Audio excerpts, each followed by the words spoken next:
Estamos ao vivo. Bom, boa tarde a todos. A nossa próxima palestra é sobre métodos alternativos na indústria cosmética. Aqui com a gente está a doutora Carolina Catarino. Ela tem doutorado em engenharia química e atualmente ela trabalha como pesquisadora no Grupo Boticário. Muito obrigada por ter aceitado o nosso convite e seja muito bem-vinda. Obrigada. Oi, pessoal. Espero que vocês estejam escutando bem. E hoje eu vou falar com vocês um pouquinho sobre os métodos alternativos, mais do ponto de vista na indústria cosmética, tá? Bom, como a Tati apresentou, eu me chamo Carolina. Eu trabalho com métodos alternativos há muitos anos, então eu trabalhei na minha graduação. O meu mestrado foi para esse assunto, desenvolvimento de modelos. O meu doutorado também, eu vou falar um pouquinho sobre ele no final. E agora, hoje, eu trabalho no Grupo Boticário, justamente no laboratório de métodos alternativos. Então, vamos lá. A minha apresentação hoje, a gente vai começar falando um pouquinho sobre algumas definições, tá? Motivações, como que está esse cenário dos métodos alternativos no Brasil e quais métodos são reconhecidos e podem ser utilizados, né? Alguns dos modelos de teste, aqui hoje eu vou focar um pouquinho nos modelos oculares e cutâneos, e como que a gente pode inovar, né, nessa questão dos métodos alternativos. Então, como partir para a nova geração de modelos. Bom, método alternativo, ele é qualquer método que possa ser usado para substituir, reduzir ou refinar o uso de experimentos com animais na pesquisa biomédica, ensino ou ensaios. E esse conceito todo começou lá em 1954, com Russell e Birch, quando eles lançaram essa ideia do conceito dos 3 R's, que é Replacement, Reduction and Refinement, que é justamente a gente buscar alternativas para reduzir o número de animais ou até mesmo eliminar. E essa proposição foi muito importante para dar esse start do movimento dos métodos alternativos. Calma aí. Eu vou tirar o pointer para conseguir ir passando, tá, gente? Aqui. Então, quais são as motivações para a gente desenvolver esses métodos alternativos, né?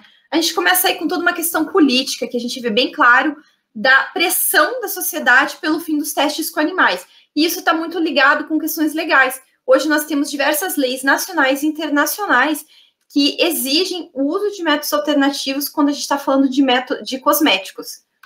Além disso, tem toda a questão ética e humanitária, então, que foi o que deu start para esse processo, na verdade, que é de você tirar os animais desse modelo, como modelo de testes para a indústria cosmética, por conta de todo o sofrimento que muitos desses métodos, modelos tradicionais, protocolos tradicionais causavam nos animais. Aí tem uma questão de logística, né? Então, os testes alternativos, eles acabam sendo muito mais rápidos de executar, então você tem os testes mais rapidamente, os resultados, porque eles também demandam instalações menos complexas. Questões econômicas, então, os testes com animais são muito mais caros do que modelos in vitro. E, por fim, tem toda uma questão científica que é muito importante no desenvolvimento de modelos que sejam fisiologicamente mais relevantes, mais similares aos humanos. A gente sabe que existem diversas diferenças entre modelos animais e os seres humanos. Então, a gente desenvolver modelos que foquem nisso também é muito importante. Como que a gente está nisso aqui no Brasil, né? A gente está nesse processo aí de transição, de implementação, e tudo isso começou, a gente pode colocar um marco bem importante lá em 2008, com a publicação da Lei Arouca, que trazia justamente a criação do CONSEA, que é o Conselho Nacional de Controle e Experimentação Animal. E a ideia é justamente você regulamentar como e quando podem ser feitos esses experimentos utilizando animais. Aí, em 2012, a gente teve a criação do RENAMA, que é a Rede Nacional de Métodos Alternativos, que veio justamente para juntar e reforçar esse desenvolvimento no Brasil. Então, são laboratórios que têm o interesse, têm a capability para a gente promover o desenvolvimento dos métodos alternativos. Aí, em 2013, a gente teve a criação do BRACMAN, que é o Centro Brasileiro de Validação de Métodos Alternativos. E ele vem também para validar todos esses métodos. Então, assim, vários laboratórios desenvolvendo, tem diversos métodos internacionais, a gente precisava de um centro que pudesse avaliar esses resultados e validar para que os laboratórios e as empresas no Brasil também pudessem passar a usá-los com segurança. Aí, em 2014, não sei se vocês vão lembrar, mas a gente teve aquele caso da invasão do Instituto Royal, E isso acabou chamando muita atenção da sociedade brasileira para os métodos alternativos, né? Para o fim dos testes em animais. E nesse mesmo ano veio a publicação da primeira lei nesse sentido no estado de São Paulo, que foi justamente para proibir o uso de testes de cosméticos em animais. E dali para frente, a gente teve a publicação de várias leis estaduais, então diversos estados brasileiros já têm leis, e nós estamos com uma lei a nível nacional em tramitação ainda, que é a PL 70. Aí, em 2014, 2016 e 2019, nós tivemos a publicação de 3 resoluções normativas que trouxeram a validação e o reconhecimento de diversos métodos alternativos pelo Conselho. Esses métodos, na resolução normativa 18, que foi a de 2014, a gente tem a primeira leva com 17 métodos. Esses métodos foram desenvolvidos e são validados já fora do Brasil, então são bastante usados, principalmente quando a gente fala de Europa, e eles compreendem principalmente aqui, ó, avaliação de potencial de irritação e corrosão na pele, ocular, fototoxicidade, absorção cutânea, sensibilização, toxicidade aguda e genotoxicidade. Então, o que significa? Agora, esses métodos são reconhecidos no Brasil como validados, e a gente pode usar esses métodos e usar esses resultados para garantir a segurança e esses endpoints específicos dos nossos produtos. Aí, em 2016, a gente teve a publicação de mais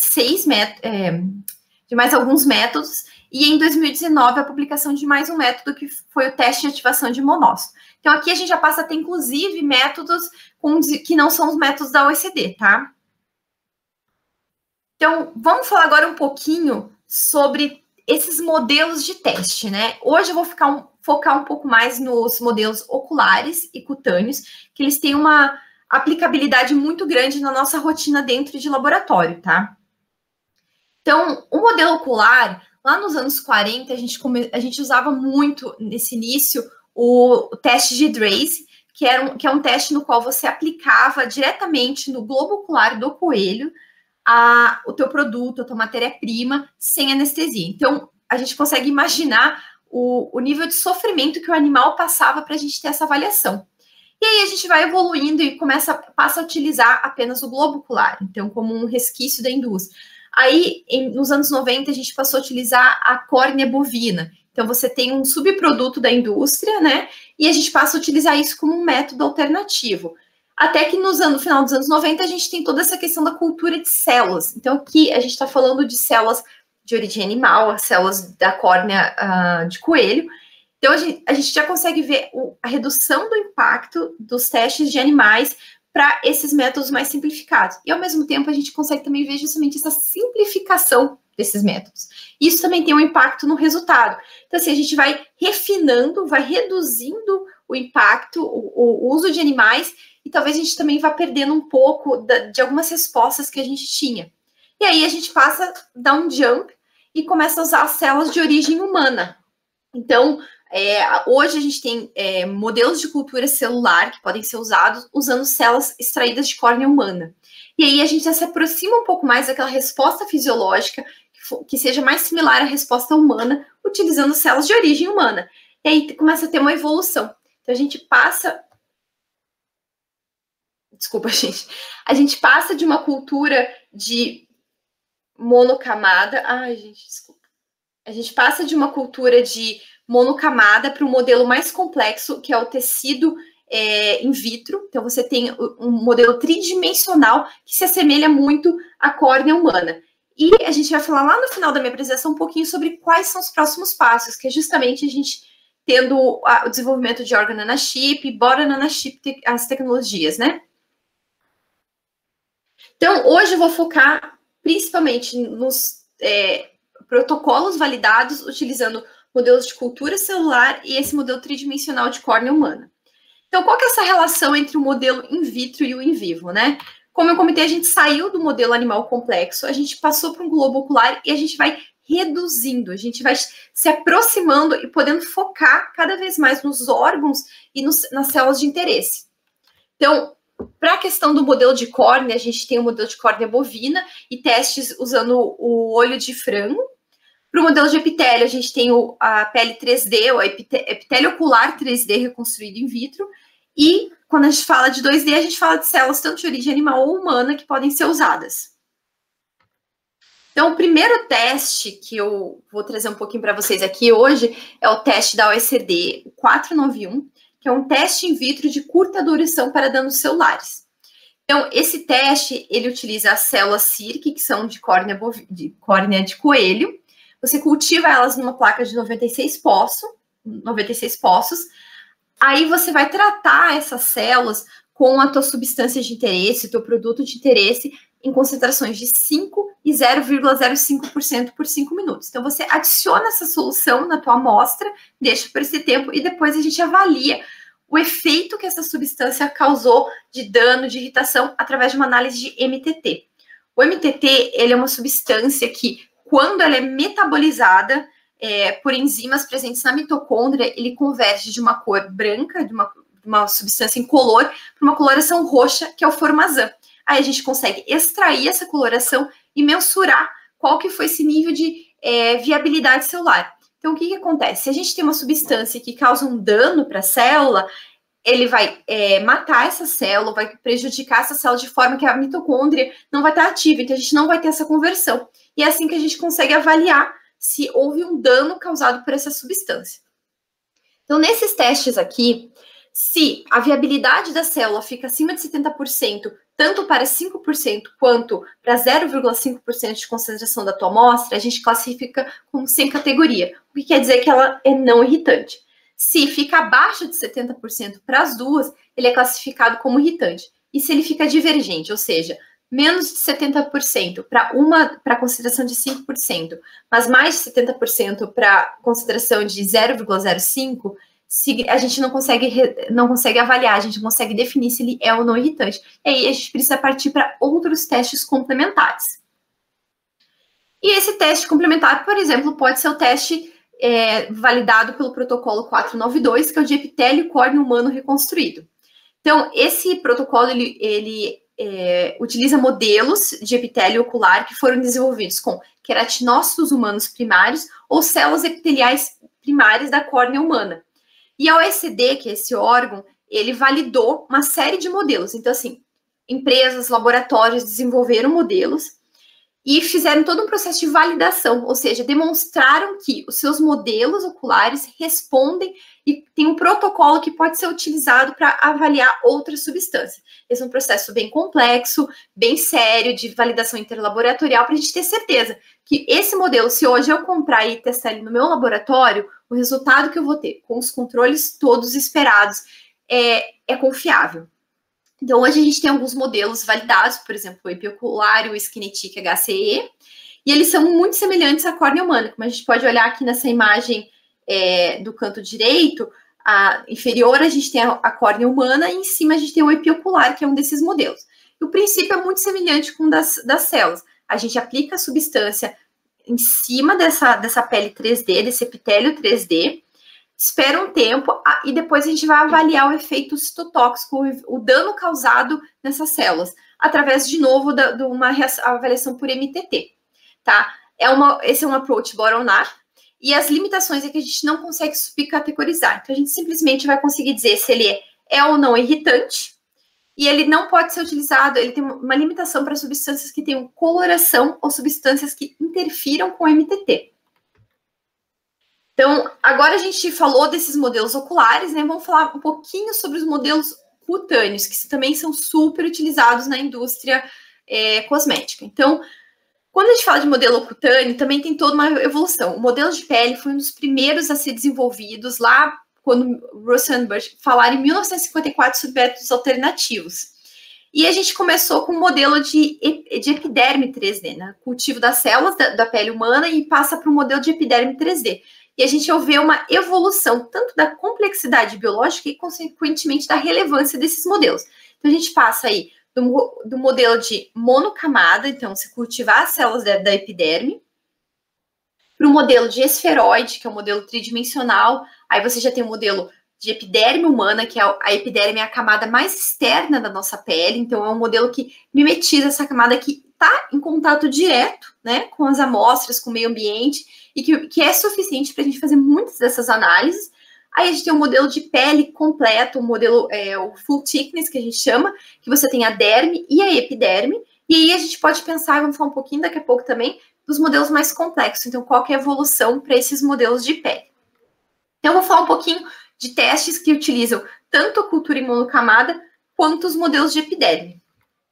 Então, o primeiro teste que é super utilizado na indústria é o teste de irritação cutânea, o 439, que é um teste de irritação cutânea em modelo epidérmico reconstruído. Esses modelos, eles são reconstruídos utilizando queratinócitos humanos primários. Da mesma forma que a gente tem para ocular, tem uma série de modelos que estão validados, ou seja, que a gente pode comprar, utilizar e o resultado vai ser confiável. Então, o princípio também é o mesmo. Você aplica a substância, vai fazer uma avaliação por MTT. Aqui eu tenho uma imagem de alguns desses modelos validados e a gente pode ver, comparando com a pele humana, que eles são bem semelhantes. Tem algumas diferenças devido até a própria o processo de desenvolvimento do modelo, mas eles são suficientemente semelhantes para que eles possam nos responder quanto a esse endpoint de irritação. Então, como que é o protocolo? Então, a gente recebe essa amostra, a gente coloca ela em cultiva, estabiliza ela e aí a gente pode começar o nosso teste. Aplica a tua substância, um volume específico para cada protocolo.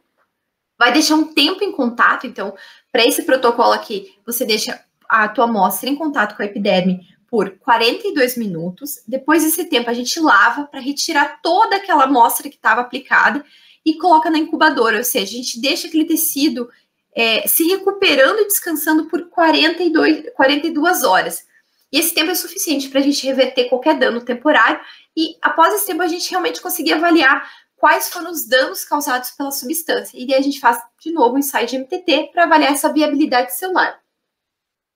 Então, o que a gente tem depois desse tempo? Aqui, na foto de cima, a gente está vendo uma placa com 12 poços de epiderme, que foi usada para esse tipo de teste. E em roxinho, a gente tem todas aquelas amostras que foram viáveis, ou seja, você aplicou a substância, ela não causou dano. Por quê? Porque teve a conversão do MTT, que é incolor, para o Formazan, que tem uma coloração roxa. E aqui nesse poço, essa terceira coluna, provavelmente é um controle positivo, que é o SDS, que ele é uma substância irritante. Então, a gente aplicou no protocolo e viu que realmente ficou irritante, ele matou as nossas células. Aí a gente faz a extração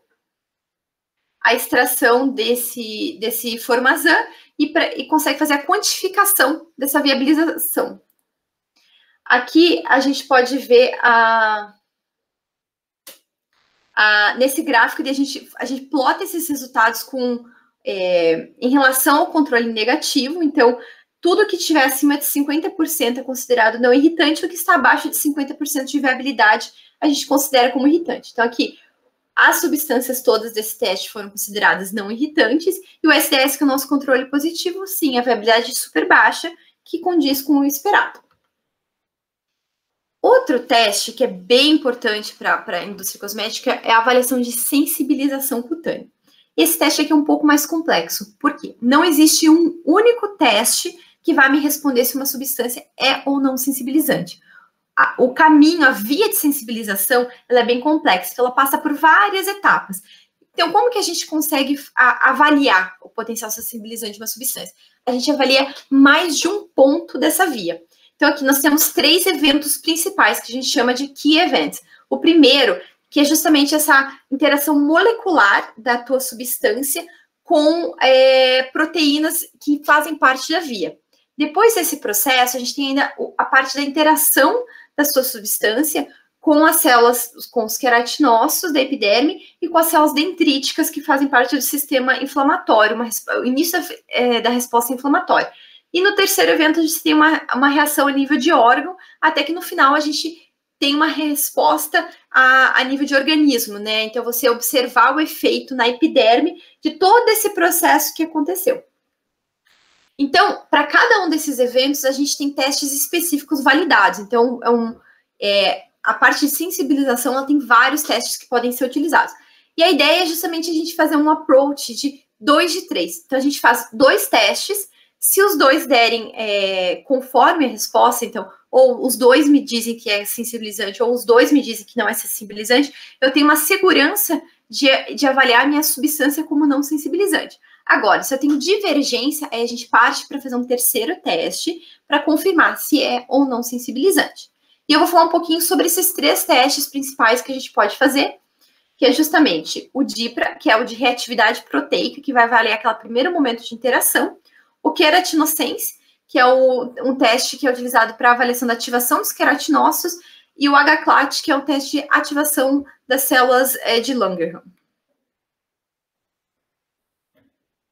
Então, o teste de sensibilização cutânea, o DIPRA, que é o Direct Peptide Reactivity Assay, ele avalia a reatividade dos produtos químicos de teste com proteínas da pele.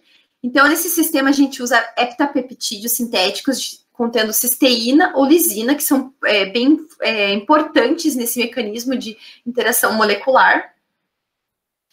E o endpoint é justamente a depleção, ou seja, a redução da quantidade de cisteína e lisina livre. Então, basicamente, a gente vai misturar a nossa amostra com soluções de cisteína e lisina, proporções específicas, e após 24 horas, a gente vai avaliar por HPLC quanta cisteína e lisina livre ficaram no meu sistema. Então, a gente tem o controle positivo, que é o aldeído cinânio, e o negativo, que são só as soluções de peptídeo. Então, qual que são os endpoints? Se a depleção ficar abaixo de 6,38%, a gente tem um resultado negativo, ou seja, o primeiro indício de que é não sensibilizante. Acima desse valor, a gente já cai na categoria de positivo, ou seja, sensibilizante. E aí você tem diferentes faixas que vão definir se ele é pouco reativo, média reatividade ou alta reatividade.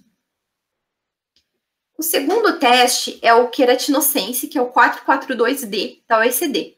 Ele usa a medição da ativação da via dependente do elemento de resposta antioxidante do KIP-NRF-IARI. Então, como que funciona? A tua molécula, se ela interagir com o CAP, ela vai liberar o NRF2, que está associado na estrutura desse composto, e o NRF2 vai interagir com esse elemento ARI e vai liberar a luciferase. Então, a gente usa uma linhagem de células de queratinócito humano cultivadas em monocamada, que tem essa inserção estável do gene da luciferase. Se a minha substância interagir nessa cadeia toda, ela vai liberar a luciferase e a gente vai quantificar essa luciferase. Então, as células são expostas por 48 horas a 12 concentrações de substâncias da tua substância alvo, e depois a gente vai comparar essa indução da luciferase com o nosso controle. Então, por exemplo, aqui nesse gráfico a gente pode ver para uma substância que é considerada não sensitizante, né? Não há essa indução, não há um aumento da quantificação de luciferase. E se a gente pega uma substância sensitizante, a gente vê que tem esse pico de aumento de fluorescência, né, da luciferase.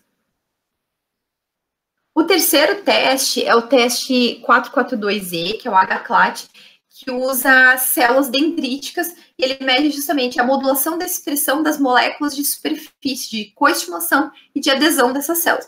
Então, a gente usa para esse tipo de teste as células THP1, e o ponto que a gente vai medir é justamente a intensidade de fluorescência relativa dos marcadores de superfície CD86 e CD54. Mais uma vez, a gente expõe essas células em monocamada por 24 horas com 8 concentrações da substância e daí a gente vai quantificar essa fluorescência relativa. Se a minha amostra ela é classificada como positiva, se o RFI da CD86 é maior que 150% ou o da CD54 for maior que 200% em qualquer uma das doses testadas. Então, é isso aqui que a gente vai observar, essa quantificação da RFI, que nos permite avaliar se é ou não sensibilizante. Então, desses 3 testes, a gente, em geral, opta por começar por 2 deles, por exemplo, faz o DIPRA e o queratinocens. Se os 2 me derem sensibilizante, eu já tenho essa resposta para a minha substância. Se der divergente, a gente pode partir para um terceiro teste, como o HCLAT. E agora a gente vai falar um pouquinho sobre todos esses testes que eu falei até agora, eles são validados, são reconhecidos, são muito utilizados, mas eles ainda têm uma série de limitações que eu até não entrei muito no quesito aqui, mas a gente tem muitas oportunidades de melhoria. Mas então, como que a gente pode inovar nesse ramo, né, dos métodos alternativos? Como que a gente pode desenvolver a próxima geração de métodos in vitro, né? E eu trouxe 2 tecnologias aqui que eu acho bem legais para a gente conversar. A primeira de organonachip e a segunda de bioimpressão 3D. E elas podem trazer um grande diferencial justamente para esses novos métodos que a gente pode vir a desenvolver, né? Então, vamos falar um pouquinho primeiro do organonachip. O organonachip, ele é um chip tridimensional, multicanal, que ele permite a gente fazer essa cultura de células fisiológicas que vai simular atividades mecânicas, resposta fisiológica de órgãos de uma forma mais completa, então mais semelhante ao que a gente tem no corpo humano.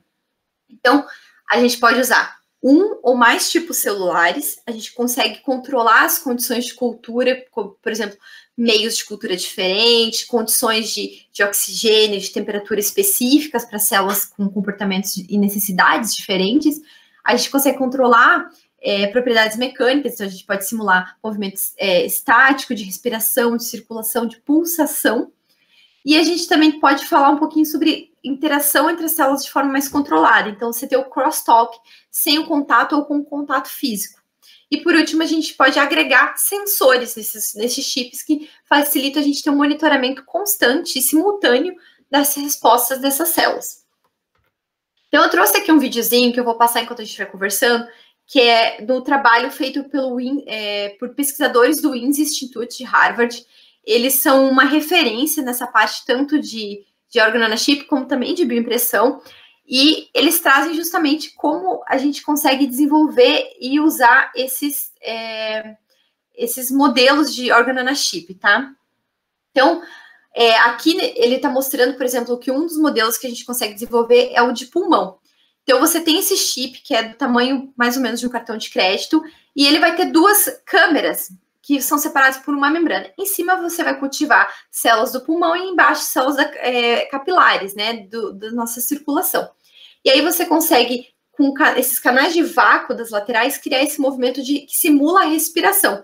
E aí em cima você passa um fluxo de ar, que vai simular a nossa respiração mesmo, e embaixo um meio de cultura que vai simular a corrente sanguínea. Então você consegue avaliar essas trocas, por exemplo, trocas gasosas, o efeito que uma bactéria poderia ter no meu pulmão, enfim.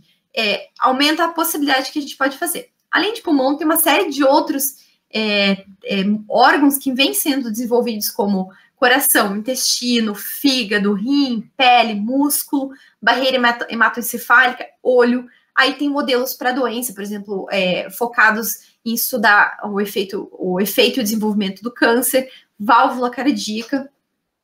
E a ideia é que esse chip, ele vai estar conectado num flow, né, uma corrente que permite que a gente faça a troca de meio, simulando muito o que a gente tem na nossa corrente sanguínea.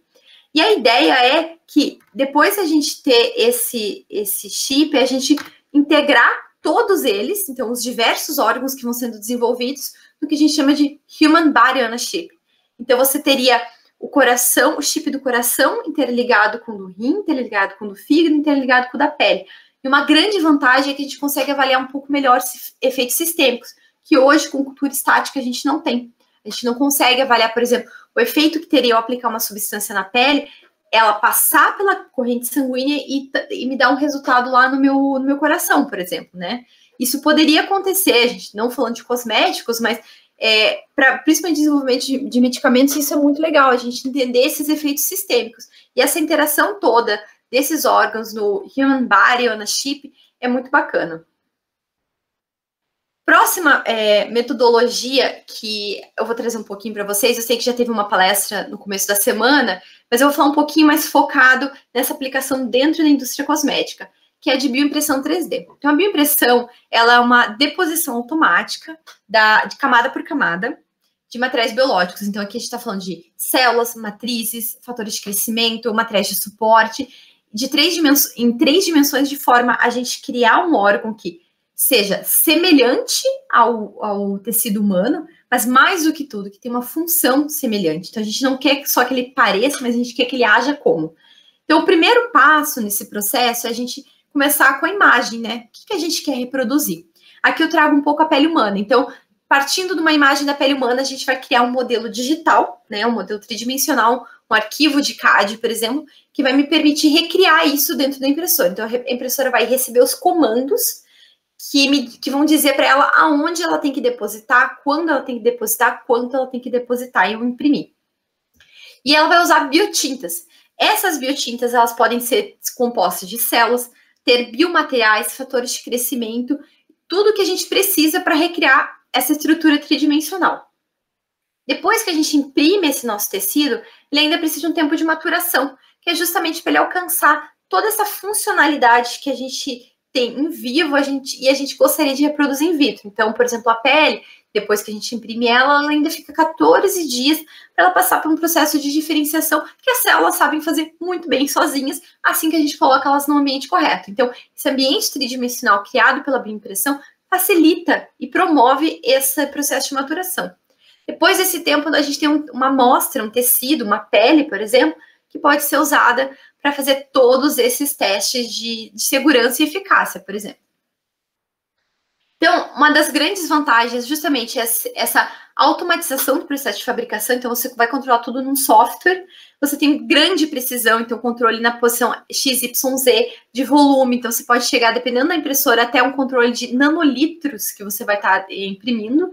E a robotização. Então, além de você criar modelos tridimensionais complexos, essas plataformas possibilitam que a gente desenvolva sistemas de high throughput. Então, você consegue colocar na tua impressora uma placa de 96, 384 poços, criar uma programação e ela vai preparar essa placa para você. Então, você deixa lá e vai fazendo outras metodologias no lab.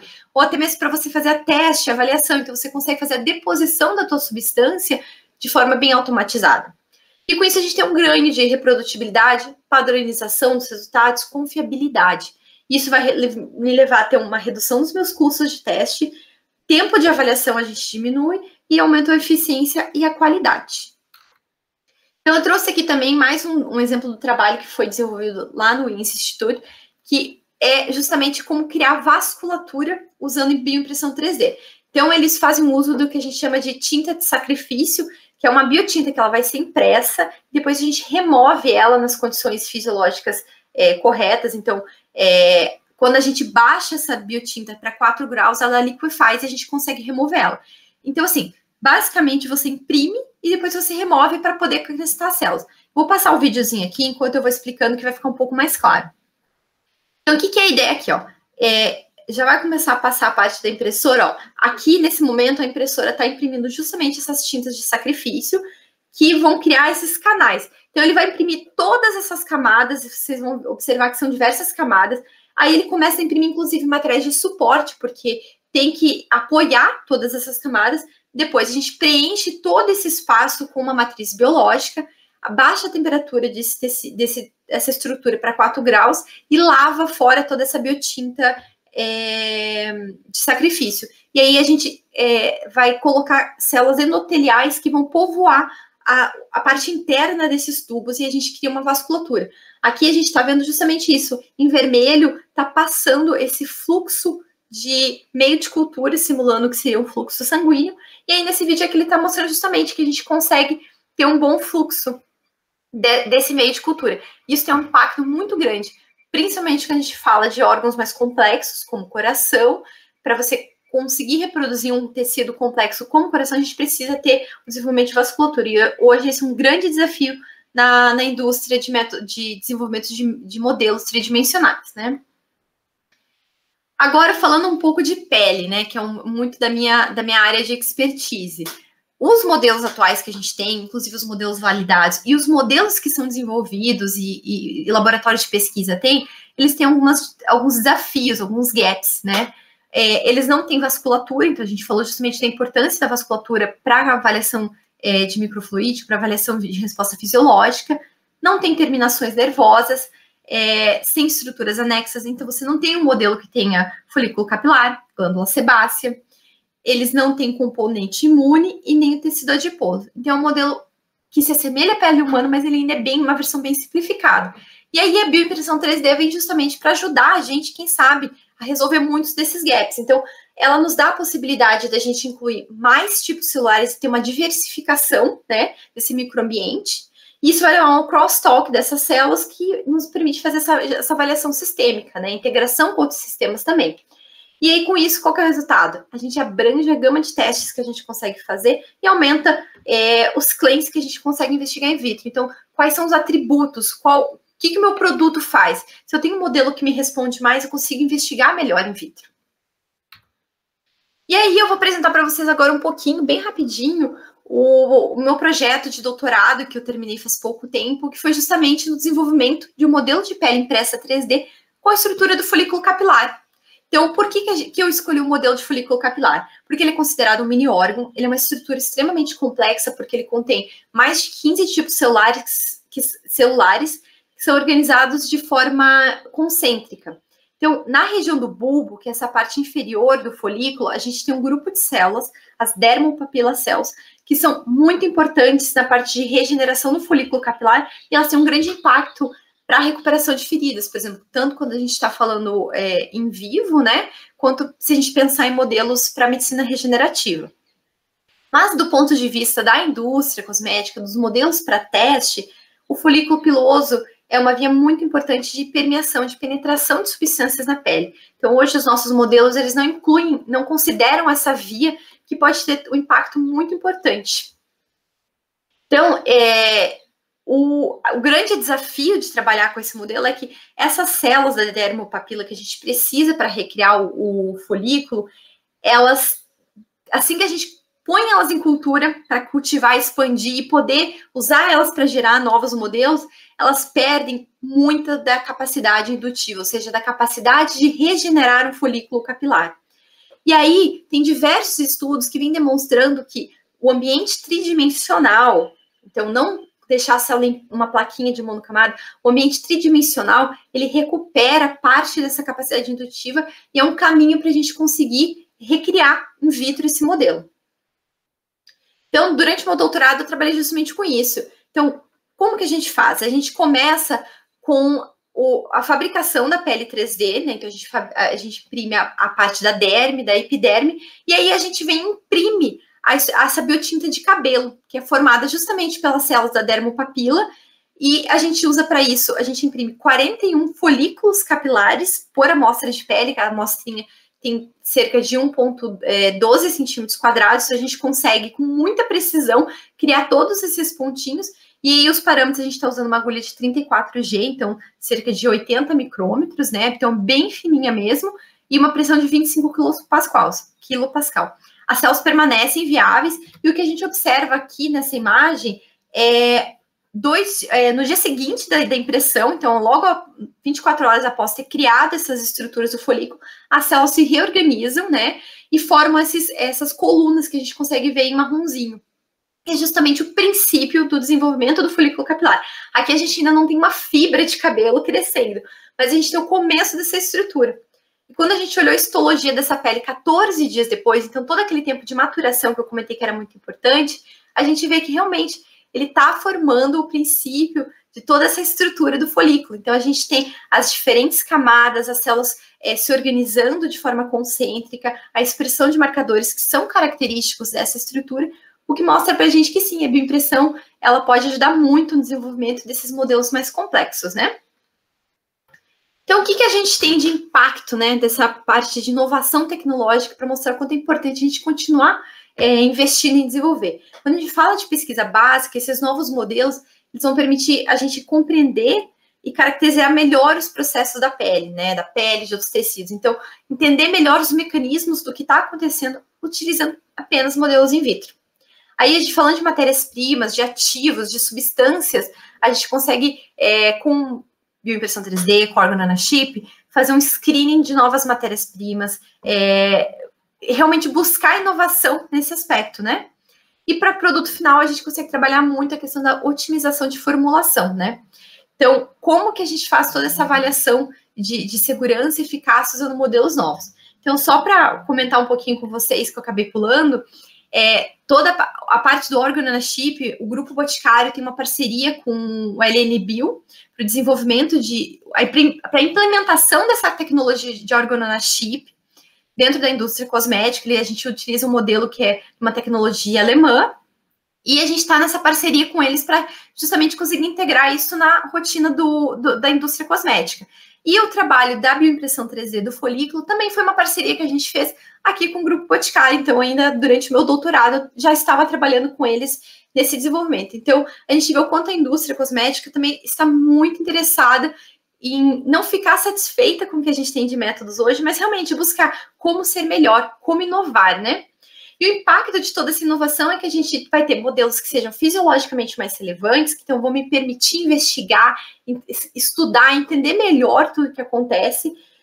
Você aumenta o poder preditivo, então os resultados vão ser mais eficazes, né? A gente vai entender melhor o que está acontecendo mesmo, e até para as indústrias tem uma questão de autonomia, né? Então, ter o desenvolvimento de métodos in-house, que é uma coisa muito forte ali dentro do nosso grupo, permite você ter uma autonomia em relação aos seus próprios, executar os seus próprios testes, né?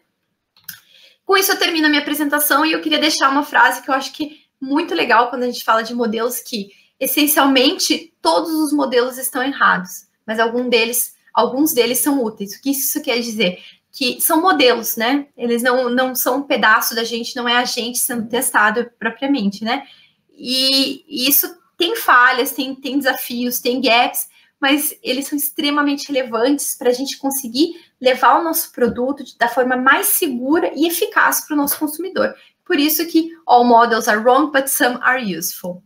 Eu fico aí aberta para dúvidas, acho que a gente pode abrir para as perguntas, e depois também, se qualquer dia quiserem conversar, podem me procurar no LinkedIn, podem mandar e-mail, e a gente esclarece, fala sobre métodos alternativos, que realmente é uma grande paixão para mim. Muito obrigada, doutora Carolina, foi ótima a palestra. Eu tenho uma pergunta em relação a essas últimas tecnologias, né, organochip e a bioimpressão. Existe algum teste já validado pela USD ou não? Ainda está tudo... Não. Utilizando essas tecnologias, não, tá? Mas, assim, essencialmente, a pele 3D usando bioimpressão, ela é muito semelhante com a pele 3D que a gente faz. Aqui eu trago a bioimpressão muito no sentido de como fazer novos modelos, né?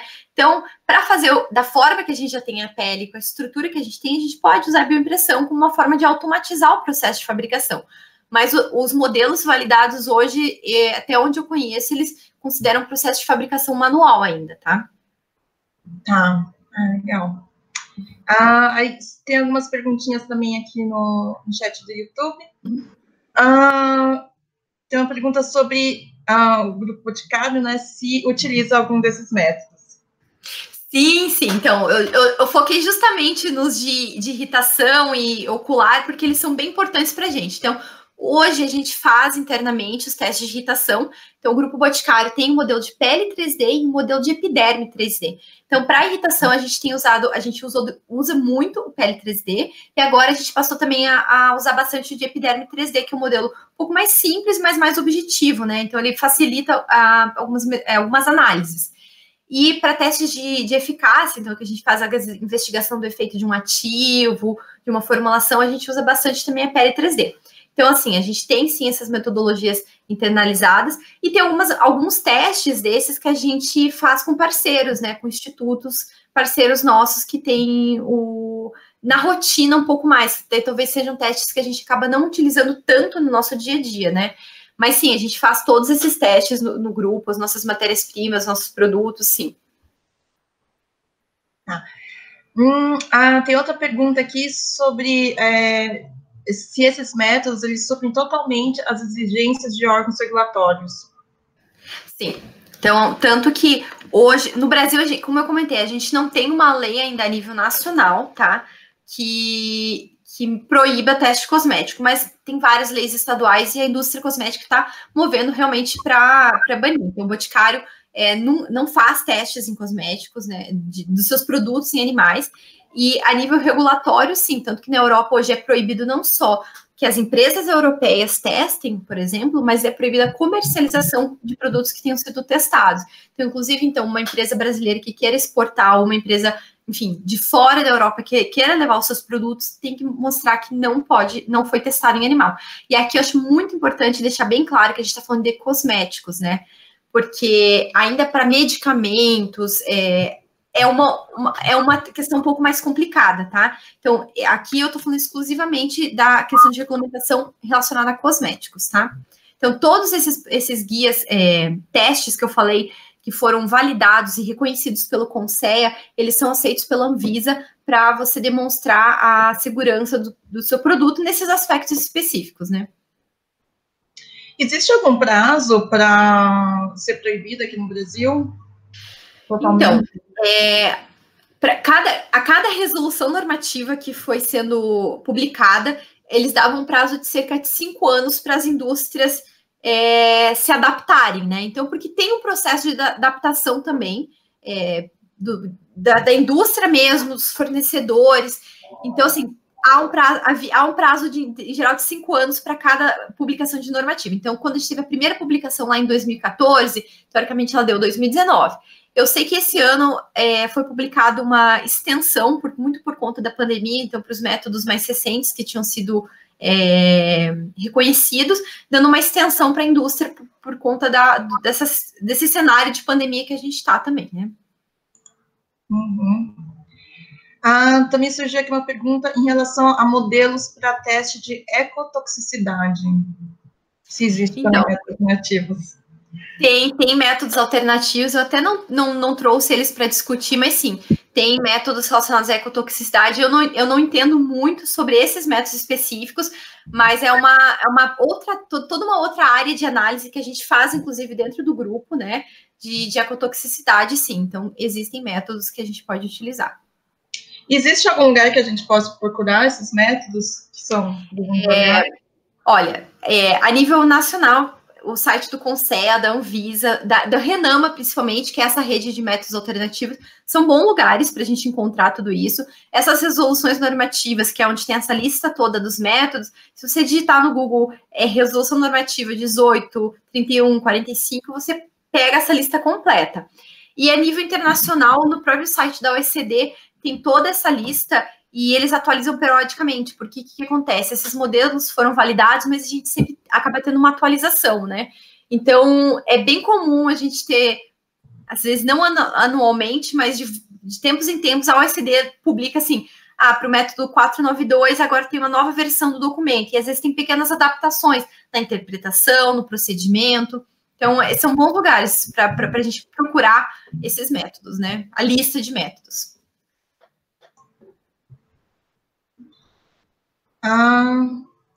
Eu não sei se eu entendi muito direito a pergunta do Eduardo Martins, mas ele pergunta se existem outros projetos em andamento para a criação de outros métodos alternativos. Sempre. Assim, eu não digo especificamente a nível de grupo boticário, mas assim, tem muitos laboratórios pesquisando novos modelos, inclusive modelos que vão incluir, por exemplo, o sistema imune, quando a gente fala de pele, para a gente ter uma outra resposta. Então, sim, tem diversos grupos que vêm trabalhando para a gente desenvolver novos modelos, né? Inclusive, utilizando tanto a tecnologia de bioimpressão, quanto para justamente a validação e regulamentação dos modelos com órgão nanochip, né?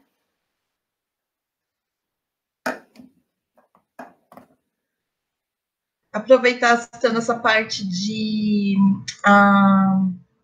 sistema imune, se você sabe você pode dizer alguma coisa em relação a quais toxinas e marcadores inflamatórios eles buscam nesses tipos de teste para ver alergia? Tá, então assim, validado pelo OECD, o protocolo de irritação, hoje o validado, ele fala apenas desse teste baseado na citotoxicidade. Tem todo um estudo em processo de validação da inclusão de mais um endpoint. Então, da mesma forma que para sensibilização você avalia pelo menos 2 dos 3 caminhos dos 3 key events, né? Para a gente ter mais um endpoint que reforçaria essa avaliação de irritação, que seria, por exemplo, a análise da interleucina IL-1-alfa, que é bem ligada justamente nesse processo de resposta inflamatório. Então, o que é a ideia?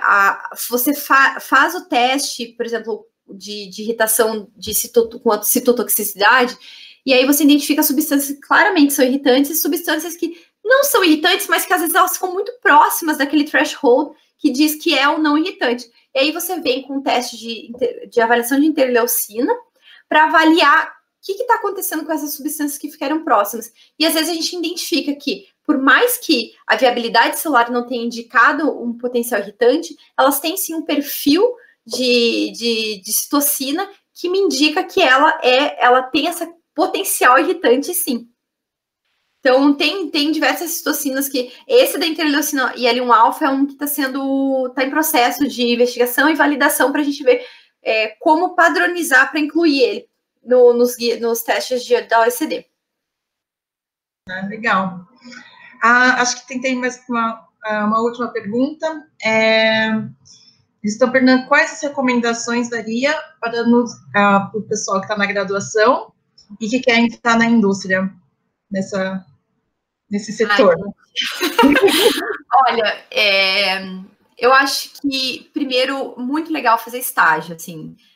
A minha história toda dentro de métodos alternativos e dentro da indústria cosmética começou durante um estágio que eu fiz, justamente numa indústria cosmética, e foi lá que eu conheci métodos alternativos, modelo de pele. E aí foi a paixão à primeira vista, e eu vi que eu queria estar dentro da indústria, mas como pesquisadora. Então, é um perfil um pouquinho diferente de você estar na indústria, às vezes, como engenheiro, como um cargo um pouco mais administrativo. Eu queria ser pesquisadora. E aí, para eu chegar onde eu queria, foi muito importante eu fazer o meu mestrado, o meu doutorado e buscar todo o conhecimento que eu identificava que ia ser fundamental para eu entrar na indústria e atuar dentro dessa área que eu queria. Mas justamente o estágio foi aquele start, né? E hoje eu acho que as indústrias têm muita possibilidade, tanto do estágio, principalmente trainee, para você iniciar. E eu acho que é legal, uma coisa que agora está crescendo muito forte no Brasil, as startups, né? Elas dão uma visão de negócio que é muito legal, que às vezes a gente entra na indústria, a indústria é muito grande, uma empresa muito grande, a gente fica um pouco perdido, e às vezes dentro de uma startup você também aprende muito mais sobre o negócio e depois você consegue ir para uma indústria maior com uma visão muito, muito bacana. Então, essas são algumas dicas, assim, e buscar sempre estar bem ligado no que são as oportunidades, no que a indústria quer, né, no que a indústria busca. Eu sinto que quando eu saí da graduação me faltou muito uma visão um pouco mais de negócio. Então, hoje está na minha lista, ainda depois de mestrado, doutorado, acho que ainda falta um pouco disso.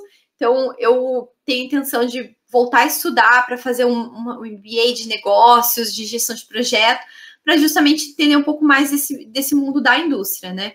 Porque acaba que muitas vezes quando a gente faz mestrado, doutorado, a nossa formação fica muito voltada para uma visão acadêmica e falta de algumas ferramentas que são bem importantes dentro da indústria. Bom, acho que é isso. Muito obrigada novamente por ter aceito o nosso convite. Foi muito bom. Eu que agradeço, gente. Eu agradeço a oportunidade e o pessoal que estiver assistindo aí podem super me contatar no LinkedIn, a gente troca ideia, se quiserem conversar, realmente pode me chamar no LinkedIn. Então tá. Bom, é isso, gente. Então, até daqui a pouco para a próxima palestra. Tchau, tchau. Tchau, tchau.